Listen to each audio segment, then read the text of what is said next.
Salam alaikum. Content de vous retrouver aujourd'hui, à nouveau pour vous parler d'une des raisons d'Elixir. Pourquoi depuis tant d'années je travaille sur ces sujets et sur cette plateforme, sur cette préparation, moi et certains amis, collaborateurs, à tous les niveaux, puisque derrière la caméra il y a du monde aussi.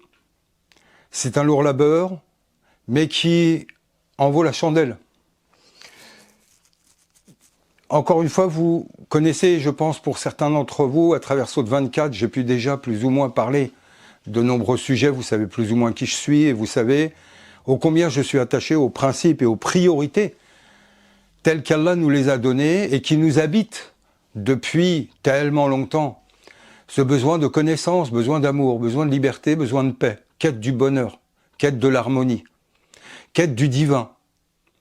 Et tout ça, eh bien, impose, au fur et à mesure d'une vie, de se libérer de cadres. Car si des cadres ont été posés, juridiques, dogmatiques, intellectuels, initiatiques, là aussi, les Zaouïas sont des cadres qu'on a de plus en plus refermés, qui sont devenus excluants plutôt qu'incluants. On a perdu beaucoup de trames de ce qui nous unit. On est aujourd'hui quasi obligé d'appartenir à un cadre. Se dire musulman n'est plus suffisant. Pour que ceux qui me connaissent, vous savez à quel point je déteste entendre ce genre de choses. Et si autant des cadres ont été formés, ceux qui les ont formés ont toujours demandé à ce que ça ne soit ni des écoles ni des cadres. C'est les successeurs qui en ont fait ce qu'ils en ont fait. Or, nous n'avons aucune obligation, si ce n'est la recherche de la connaissance, comme je le martèle tout le temps. Or, c'est par cette connaissance que l'on échappe à ces cadres. C'est par ces connaissances que l'on actualise des enseignements qui datent des fois de plus d'un millénaire. C'est par cette connaissance du Coran, du prophète, par la fidélité au prophète. Aujourd'hui, on parle plus des savants et des chouyours que du prophète.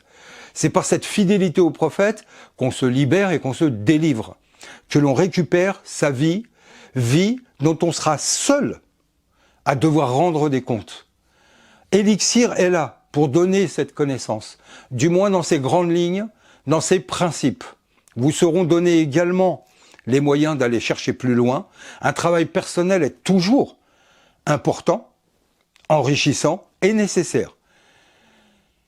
Mais cette liberté, c'est justement en dépassant ces cadres. C'est pas en les reniant, car l'œuvre qui a été faite pour nous synthétiser, structurer des connaissances, a été œuvre grandement bénéfique. Mais encore une fois, il faut savoir la dépasser, sachant que la vérité n'est l'appartenance de personne. Elle n'est la propriété de personne, elle n'est l'apanage de personne. La vérité est divine, elle appartient à Allah, et elle appartient, comme le disait René Guénon, à tous ceux capables de la comprendre. Or, la comprendre, c'est l'assumer, c'est également la mettre en œuvre, la vivre, et pour ça il faut du courage et de la force. Mais rien de plus beau que cela. L'émir, pour conclure, disait « Si on me mettait tous les trésors du monde à mes pieds et ma liberté, je choisirais ma liberté ». Or, dans une autre halte de son œuvre majeure, il disait « Comment atteindre la liberté, la délivrance ?» Et là, le message est commun, que l'on parle d'Ibn Arabi, de l'émir ou de Guénon et d'autres. La délivrance ne s'obtient que par la connaissance. Qu'Allah puisse nous donner cette connaissance initiatique, métaphysique, ce courage et cette force qui permet de l'accepter, de l'assumer, de la mettre en œuvre, de l'actualiser, de la rendre vivante dans notre vie aujourd'hui. Au plaisir de vous retrouver sur Elixir, où nous essaierons de vous amener les clés qui permettent de se libérer justement par la connaissance. Salam alaikum.